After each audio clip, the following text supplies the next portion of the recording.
Yes, good morning, students. Your last topic of this chapter animal bite.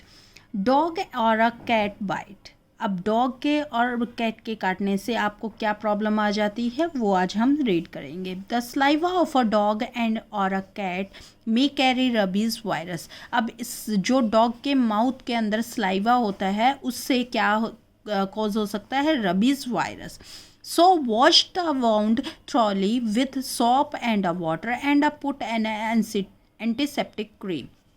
अब आपको उस area को wash करना है और एंटीसेप्टिक क्रीम लगानी है. The patient should be taken to a doctor to give anti rabies vaccine. अब उस जिसको भी जो भी पेशेंट है उसको अगर डॉग या कैट ने बाइट कर रखा है तो आपको डॉक्टर के पास लेके और वहाँ पर वैक्सीन लगवाना है, रबीज वैक्सीन. नेक्स्ट आता है snake bite. The poison ejected by the snake travels through the blood and affected the heart and nervous system. अब स्नेक के काटने से सबसे मेन क्या है, आपके हार्ट और नर्वस सिस्टम पर अफेक्ट पड़ता है. अब जब स्नेक काटता है बेटा तो आपके चारों तरफ जो वो एरिया क्या हो जाता है, ब्लू कलर का, वो धीरे धीरे उसका जो पॉइजन है वो आपकी बॉडी में फैलता जाता है, स्प्रेड होता जाता है. तो हमें क्या करना चाहिए उसके लिए, a tight bandage should be tied between the wound and a heart to slow down the flow of a blood so that the poison cannot be circulate with the blood.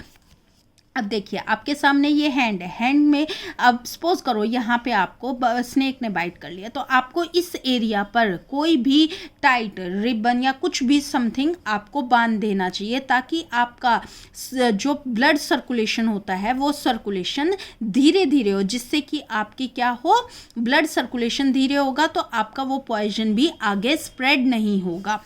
The patient should be rushed to a doctor immediately. और उसके बाद आपको क्या करना चाहिए, जब तक आप डॉक्टर के पास नहीं पहुंच जाते तो उससे पहले आपको टाइट बैंडेड वगैरह लगा देनी चाहिए जिससे कि वो फैले ना, और फिर आप उसको डॉक्टर के पास लेके जा सकते हो.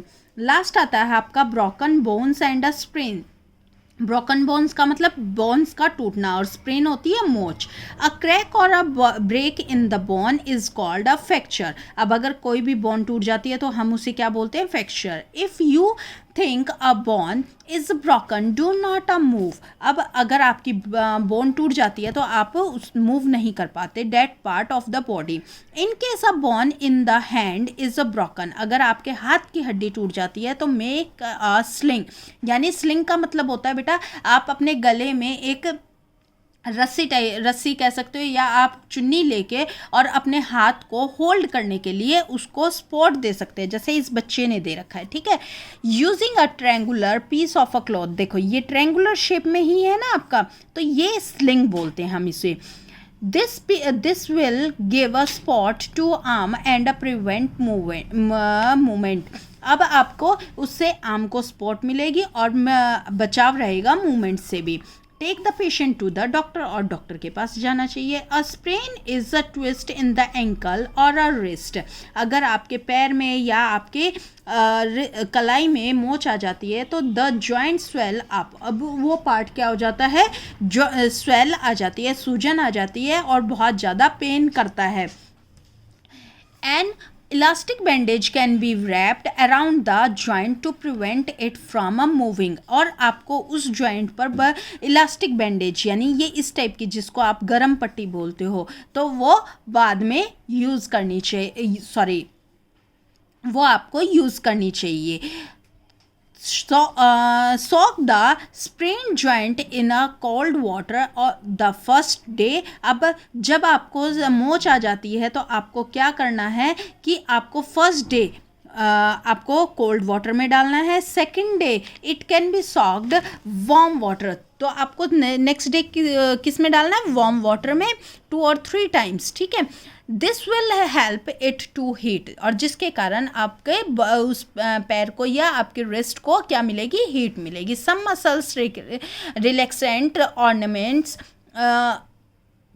Can be lightly rubbed over the sprain joint. अब जहाँ पर मोच आई हुई है वहाँ पर आप कुछ भी दवाई जो आती है आजकल स्प्रे में वो आप स्प्रे कर सकते हो। Remember it is the important to know what to do after an accident. अब आपको याद रखना है कि एक्सीडेंट के दौरान क्या क्या चीज़ें आपको बात ध्यान में रखनी है, but it is more important to avoid an accidents. उससे ज़्यादा क्या है कि आपको अवॉइड करना है एक्सीडेंट ना हो। This is what safety is all about, और जिससे आप बचे रहोगे।